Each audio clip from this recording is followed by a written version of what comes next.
할렐루야! 오늘은 출애굽기 25장의 말씀을 함께 보도록 하겠습니다. 교회에서 신앙 생활을 하다 보면 특별한 신앙적 이벤트들이 있습니다. 대표적인 것이 여름 수련회입니다. 짧은 시간이지만 수련회를 통해서 하나님의 뜨거운 은혜를 체험할 수 있습니다. 부흥회도 있지요. 한국교회 역사에서 부흥회는 성도들의 신앙 성장에 큰 역할을 했습니다. 청년들이 많이 가는 단기 선교 비전 트립도 있습니다. 이 단기 선교를 통해 영혼을 향한 하나님의 마음을 배울 수 있습니다. 하지만 이런 특별한 이벤트들은 일상이 아닙니다. 수련회가 끝나면 일상의 삶으로 돌아와야 됩니다. 선교가 끝나면 집으로 돌아와야 됩니다. 이런 특별한 신앙의 이벤트들은 일상의 삶을 위한 것입니다. 우리가 계속해서 출애굽기를 보고 있지요. 이 출애굽기는 크게 두 부분으로 나눌 수가 있습니다. 1장부터 18장까지는 애굽에서 시내산에 이르는 과정입니다. 19장부터 마지막 40장까지는요, 시내산에서 벌어진 일입니다. 시내산에 도착한 이스라엘 백성들이 하나님과 언약을 맺고 율법을 받습니다.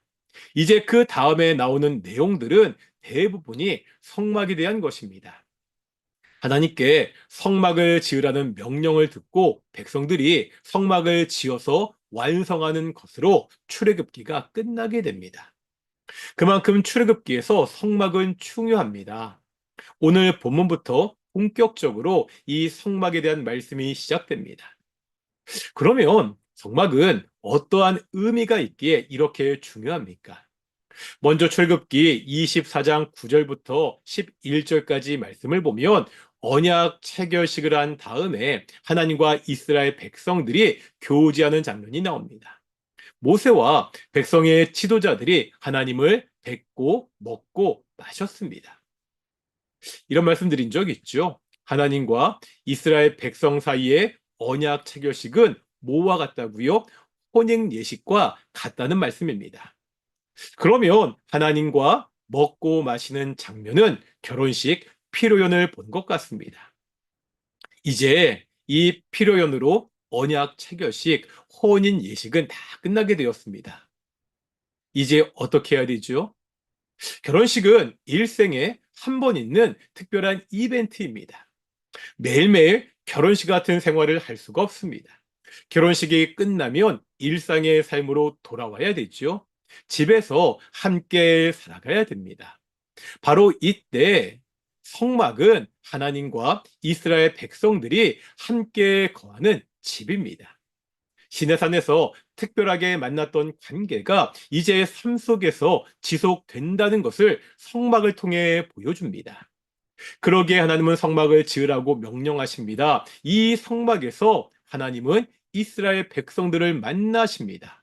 오늘 보면 22절에 보면 하나님은 거기서 내가 너와 만난다고, 내가 이스라엘 자손을 위해서 명령하실 일을 내게 이를 것이라고 말씀하고 있습니다. 하나님은 이제요 성막을 통해서 이스라엘 백성들의 삶 속에 임재하십니다. 우리도 마찬가지입니다. 수련회나 부흥회, 단기 선교 같은 특별한 신앙의 이벤트가 필요할 때가 있습니다. 침체되었던 신앙을 짧은 시간에 회복시킬 수가 있습니다. 하지만 더 중요한 것은 뭐라고요? 일상의 삶입니다. 교회에서 모여서 매주 드리는 이 예배를 통해서 하나님을 만나야 됩니다. 매일매일 나의 삶 속에서 하나님을 경험해야 됩니다. 내 삶이 하나님이 거하시는 거룩한 성막이 되어야 됩니다. 하나님과 같이 사는 것을 우리가 배워야 됩니다. 요즘 나의 일상은 어떠십니까?